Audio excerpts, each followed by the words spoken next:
لاہور کی خصوصی عدالت نے 9 مئی مغلپورہ پولیس گاڑیاں نظر آتش کرنے کے کیس کا فیصلہ سنا دیا۔ اعجاز چودھری، عمر سرفراز چیمہ، یاسمین راشد، میاں محمود الرشید کو 10 سال قید کی سزا۔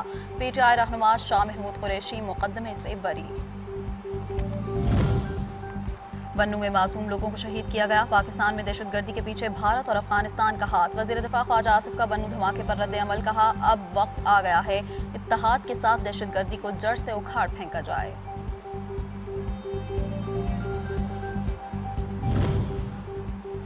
نائب وزیر اعظم وزیر خارجہ اسحاق ڈار مصر روانہ۔ اسحاق ڈار 4 ملکی وزرائے خارجہ اجلاس میں شرکت کریں گے۔ مصر میں ترکی، مصر، سعودی عرب کے وزرائے خارجہ سے ملاقات کریں گے۔ وزیر خارجہ اسحاق ڈار کی مصر کے صدر عبدالفتاح السیسی سے ملاقات بھی شیڈول ہے۔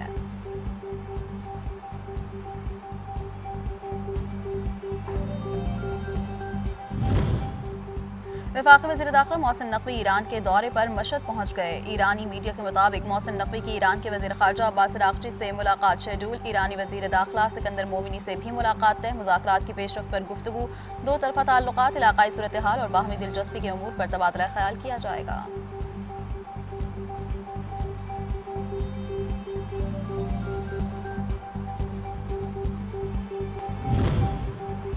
پیپلز پارٹی آزاد جموں کشمیر کی بغاوت پر اکسانے والے بیانات کی بھرپور مذمت۔ ڈپٹی انفارمیشن سیکرٹری پی پی آزاد کشمیر نبیلہ ایوب کہتی ہیں پاک افواج ہماری نظریاتی، جغرافیائی سرحدوں کی محافظ۔ کمیٹی احتجاج کی آڑ میں انتشار پھیلانا چاہتی ہے۔ احتجاج پرتشدد ہو تو ریاست کو حرکت میں آنا پڑتا ہے۔ کشمیری رہنماؤں نے تفصیلی گفتگو کی۔ وفاقی وزیر اطلاعات عطا اللہ تارڑ کا کشمیری رہنماؤں کی نیوز کانفرنس پر رد عمل۔ کالعدم ایکشن کمیٹی پر تنقید کرتے ہوئے بولے کالعدم کمیٹی کا مکروہ چہرہ پوری دنیا نے دیکھ لیا۔ اگر یہ عوام کے اتنے خیر خواہ ہیں تو الیکشن میں حصہ کیوں نہیں لیتے؟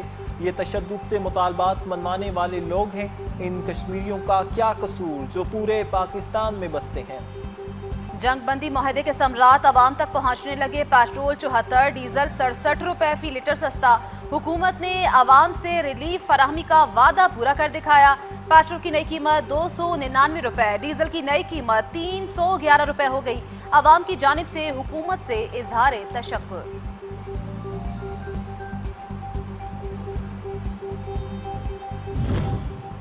پیٹرولیم قیمتوں میں واضح کمی کے ثمرات۔ جمعے کی چھٹی ختم کر دی گئی، گاڑیوں کو پیٹرولیم فراہمی بھی بحال۔ وزیر اعظم نے ایندھن کفالچاری مہم ختم کرنے کی منظوری دے دی۔ سرکاری پول کی گاڑیاں بھی اب سڑکوں پر دوڑیں گی۔ دکانوں اور کمرشل سینٹرز کو جلد بھرنے کی پابندی بھی برقرار۔ ایران کے ساتھ 60 روز میں حتمی ڈیل کرنا ہوگی۔ امریکی صدر ٹرمپ کہتے ہیں حتمی ڈیل نہ ہوئی تو ہم وہ کریں گے جس سے ایران کو خوشی نہیں ہوگی۔ ساتھ ہی ساتھ بولے مجھے نہیں لگتا کہ ایسا کچھ کرنا پڑے گا۔ آبنائے ہرمز کے کھلنے کو اپنی بڑی کامیابی قرار دے دیا۔ امریکی فوج کی تعریفوں کے پل باندھ دیے۔ کہا چین سے ایران کے تنازع میں مداخلت نہ کرنے کی درخواست کی تھی جس پر بیجنگ نے اتفاق کیا۔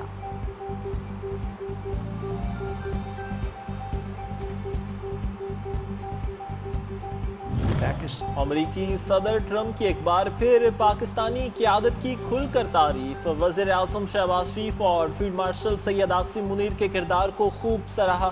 کہا پاکستان میں ایسے لوگوں سے واقفیت ہوئی جن کو پہلے زیادہ نہیں جانتا تھا۔ فیلڈ مارشل سید عاصم منیر بہت ہی عمدہ شخصیت ہیں، وہ ایرانیوں کو جانتے تھے، ان لوگوں سے واقف تھے، اس لیے پاکستان نے مذاکرات میں بہت اچھا کردار ادا کیا۔ ایران سے معاہدے کے بعد امریکہ پہلے سے زیادہ مشکل میں آ گیا۔ امریکہ کے سابق صدر باراک اوباما کی صدر ٹرمپ پر تنقید، بولے جنگ پر اربوں ڈالرز خرچ کیے، فوج پر غیر معمولی دباؤ ڈالا، بڑی تعداد میں قیمتی جانیں ضائع ہوئیں، پھر بھی حالات وہی کھڑے ہیں جو جنگ شروع ہونے سے پہلے تھے۔ سابق صدر باراک اوباما نے مفاہمتی یادداشت کا خیر مقدم کرتے ہوئے امید ظاہر کی کہ یہ جنگ بندی برقرار رہے گی۔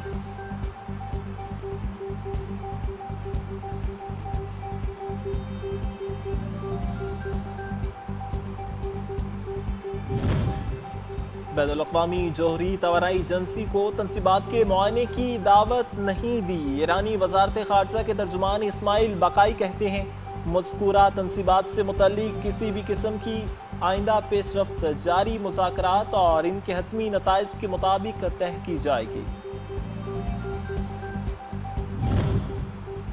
ٹرمپ انتظامیہ نے مفاہمت کی پہلی شق پر عمل کرنے میں ناکامی کا مظاہرہ کیا۔ ایرانی پارلیمنٹ کی قومی سلامتی کمیٹی کے سربراہ ابراہیم عزیزی کہتے ہیں اس شق میں دونوں فریقین نے تمام محاذوں بشمول لبنان میں فوری اور مستقل فوجی کارروائیوں کے خاتمے پر اتفاق کیا تھا۔ صورتحال جاری رہی تو اس کے سنگین نتائج ہوں گے جن میں معاہدے کی خلاف ورزیوں پر سمجھدار اور دفاعی رد عمل بھی شامل ہو سکتا ہے۔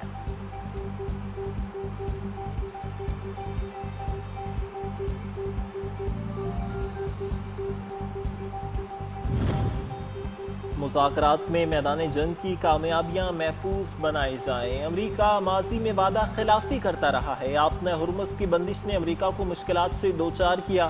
ایرانی سپریم لیڈر کے مشیر محسن رضائی کہتے ہیں امریکہ کمزوری اور مجبوری کے تحت مذاکرات کی میز پر آیا، مکمل اعتماد نہیں کیا جا سکتا۔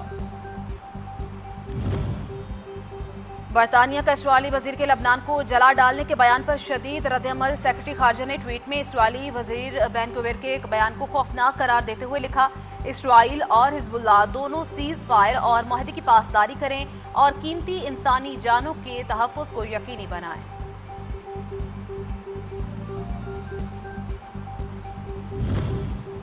غزہ سنگین انسانی بحران کا شکار، پاکستان کا سلامتی کونسل سے فوری اقدامات کا مطالبہ۔ اقوام متحدہ میں مستقل پاکستانی مندوب عاصم افتخار کہتے ہیں جنگ بندی کی بار بار خلاف ورزیوں کے باعث عام شہریوں کی مشکلات میں مزید اضافہ ہوا۔ غزہ میں لاکھوں افراد بھوک اور غذائی عدم تحفظ کا شکار ہیں۔ 10 لاکھ سے زائد بچے غذائی قلت اور صحت و تعلیم سے محروم۔ الیکشن کمیشن گلگت بلتستان نے جنرل انتخابات 2026 میں منتخب ہونے والے گلگت بلتستان کے اراکین اسمبلی کے ناموں کا باضابطہ اعلان کر دیا۔ باضابطہ نوٹیفیکیشن جاری۔ خواتین اور ٹیکنوکریٹس کی مخصوص نشستوں پر پیپلز پارٹی کو 3، نون لیگ کو 2 جبکہ ایک مخصوص نشست استحکام پاکستان پارٹی کو ملی۔